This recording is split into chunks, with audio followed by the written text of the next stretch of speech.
4 মাস আগেও 1 KG broiler মুরগির দাম ছিল 250 টাকার আশপাশে। বর্তমানে তা নেমেছে 150 ঘরে। কোনো লোকদের মনে করো দুর্নীতি না করতে পারে, এখন সেই শক্ত হাতে কঠিন অবস্থা নিতে হবে। দামের উত্তাপ কমায় খুশি ক্রেতারা।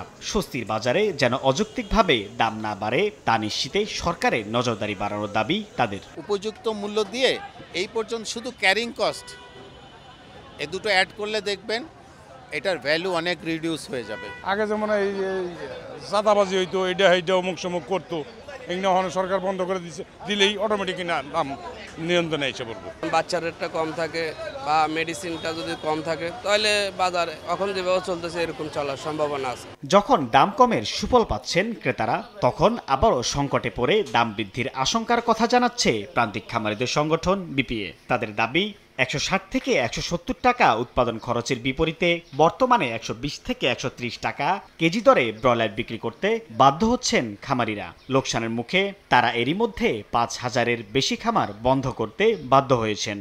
অর্ধেক পাউডারে দ্বিগুণ উজ্জ্বলতা। নতুন রিন অ্যাডভান্সড অর্ধেক পাউডারে দ্বিগুণ উজ্জ্বলতা।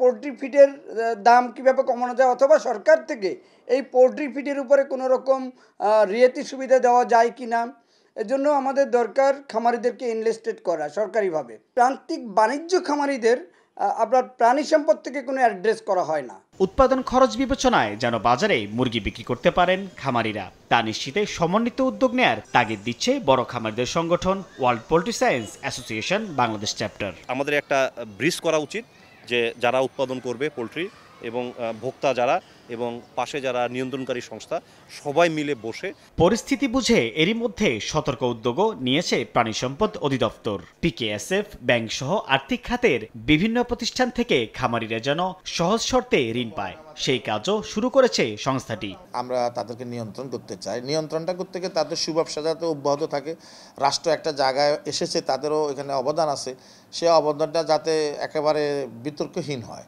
সে অবদানটা যাতে আরও শিল্পসম্মত হয়। ডিমান্ড এবং সাপ্লাইয়ের মধ্যে একটা তারতম্য, অনেকেই বিচ্ছিন্নভাবে কিছু সুযোগ নেয়, সেটা যাতে না নিতে পারে আমরা সোচ্চার আছি, সবসময় থাকবো। অধিদপ্তরের আশ্বাস, নতুন করে মুরগির দাম বেড়ে তা আর যাবে না ভোক্তার নাগালের বাইরে।